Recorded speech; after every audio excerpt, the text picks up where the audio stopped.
Welcome back to Stock Kong Invest and Analysis, where we look at the market and break down the opportunities. Meta's Mojo isn't gone. This weakness is a gift. This article was written by JR Research. Summary: Meta Platforms has surprisingly underperformed, returning just 4% over the past year, amid skepticism about its AI monetization without a well-defined cloud business. Despite heavy capex and near-term FCF compression, Meta is positioned for long-term AI dominance, leveraging internal AI talent and strategic power agreements. Reels now accounts for over 50% of Instagram ads in 2025, demonstrating Meta's ability to use AI to strengthen its core digital advertising business. A buy rating is firmly maintained, seeing current underperformance as a buy-the-dip opportunity, with FCF margins expected to exceed 25% by decade's end. I am JR Research, an opportunistic investor who identifies attractive risk-reward opportunities supported by robust price action to potentially generate alpha well above the S&P 500. I run the investing group Ultimate Growth Investing. Meta: will the Mojo return after a period of underperformance? Meta Platforms Inc. Meta has recorded a return of just 4% for the past 1 year. Seriously, what's really going on? The bigger narrative indicates that it hasn't just affected Mark Zuckerberg and his team, but the fears have also percolated to the other Magnificent Seven peers, as most of them in this pantheon of all-time market greats have failed to justify that labeling recently outperformed the market. While Meta is obviously a highly profitable digital advertising company, owning the largest social media property on the planet by any reasonable measure, the market appears to have turned inward and is a lot more skeptical about the company's prospects in becoming an AI hyperscaler without a typical cloud computing business like that of Amazon, AMZN, Microsoft, MSFT, or Google.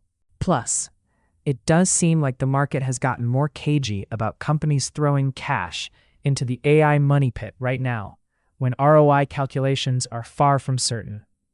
That would have been more amenable if Meta truly owned a multi-layered cloud stack like Google that could be monetized quickly to mitigate the heavy capex, while also providing the AI revenue transparency less educated guesswork entailed. However, I surmise that's precisely the point why, once Google regained their AI mojo, the market abruptly turned its back on Meta, highlighting the daylight in the key tenets of both business models. In the current context, Google is now arguably seen as the one with the superior economics in monetizing their AI success. Several recent reports highlight just as much. Apple, AAPL, has decided to work even more closely with Google's AI models to upgrade their AI capabilities and turn it into a highly capable AI chatbot to be released before the end of the year. And I thought the words used to depict Google's leadership must have been enough to land a wide grin on Google CEO Sundar Pichai's face, while OpenAI's Sam Altman wonders whether the current cash burn rate could continue into perpetuity. Apple has left no ambiguities in this statement. After careful evaluation, we determined that Google's technology provides the most capable foundation for Apple Foundation models, and we're excited about the innovative new experiences it will unlock for our users. Apple's statement reported in Seeking Alpha News article, Meta is laying the path for long-term AI dominance.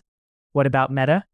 The good news is that the company likely felt that it was indeed necessary to wrestle back the initiative to try and prevent its faltering stock price from cratering.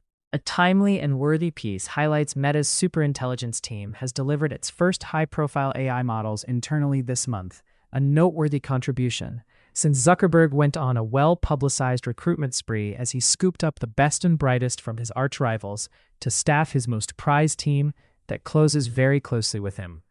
Also, how about Meta having secured its crucial power agreements with several nuclear energy companies, although I believe it's only the start of a big power grab for electricity. And based on the recent news coming from the White House on the need for big tech to ensure that they don't inadvertently end up making the American populace pay for much higher electricity costs, I think it has become even more crucial for Meta to think long-term, as power becomes the most crucial long-term gating factor that could stymie the company's efforts in reaching its much-vaunted, but arguably still loosely defined, AGI or ASI ambitions. In my previous Meta write-up, I indicated that the concerns on free cash flow compression are real and could persist. Yet, I also presented my conviction that if there's one company that can really afford to spend big on AI infra, it has got to be Meta. I don't think that there's any question that Zuckerberg is going for broke here. His ambition to nail down that AGI ASI label is crystal clear, similar to his 2021 attempt to transform the then Facebook into the metaverse company of Silicon Valley. Anyone still remember that catchphrase? Don't underestimate Meta's ability to use AI to further lift its core business. However, even though the attempts to reshape Facebook into the metaverse platform haven't quite taken off, Meta's decisive pivot into focusing on efficiency largely paid off in the following year of 2023 as they got their house in order. And as the company emerged from the dumps that saw it apply AI effectively to overcome the then Apple ad signaling issues that threatened the very fabric of its business model, it has also quickly recovered its mojo, and now Reels accounts for more than 50% of all Instagram ads in 2025, a phenomenal success, to say the least. I believe Meta has shown that it has the wherewithal, the gumption, and also the determination to nullify what were then deemed to be substantive threats to the foundational pillars of its digital ads business model. Hence, if there's a company that has proven its case with using AI to become even more effective in its core business, I believe Meta isn't far from everyone's consciousness. That said, I do think that the loss of momentum in Meta stock for 2025 isn't so much about its business model falling into the sidelines due to a weakening economy for 2026, because that's simply not the case. Note that the IMF has even upgraded their estimates, which shouldn't deter investors from adding to Meta's buying sentiments right now. Moreover, the bifurcation between Meta and Google right now corroborates my view that the market has elevated Google's position while lowering their conviction on Meta, as the lack of clear openings to convert these optionalities into more profound cloud spending similar to Google's ascent has troubled Meta's earnings clarity. Essentially, investors are likely asking for clearer insights and want to know whether Meta will resume an overly aggressive spending behavior for AI while not possessing a cloud computing model, or whether we could really expect deals from the sovereign or Middle Eastern partners in the next couple of years. Interestingly, Meta looks to have segued into this segment. Note that Meta hired a former Trump advisor, Dina Powell-McCormick, as president and vice chair, a prominent position and one that could provide Meta a welcome boost into infrastructure and financing deals in the Middle East. It seems that there could be opportunities for Meta to structure additional financing deals to take the risks off their long-term infrastructure build, while the company continues growing its AI-infused advertising business on its social media platforms. Obviously, the recent reports about a potentially widening ban on social media accounts for teens could affect sentiments, but I haven't seen significant stresses on the shares yet from these recent developments, suggesting that the market appears to be shrugging them off. Buy or sell Meta stock. And I think what's clear this time around is that the market isn't thinking about the doomsday scenario panning out for Meta stock as compared to the deep throes of 2022. Clearly, Meta is still perched comfortably, not precariously, along an uptrend bias. Also, the November 2025 lows appear to be holding on decisively, suggesting that investors aren't too worried at all about Meta's aggressive spending. Hence, I detected little signs of a clear sell signal, suggesting that the buy the dip opening is still opportune and timely, if I were to be brutally honest about it.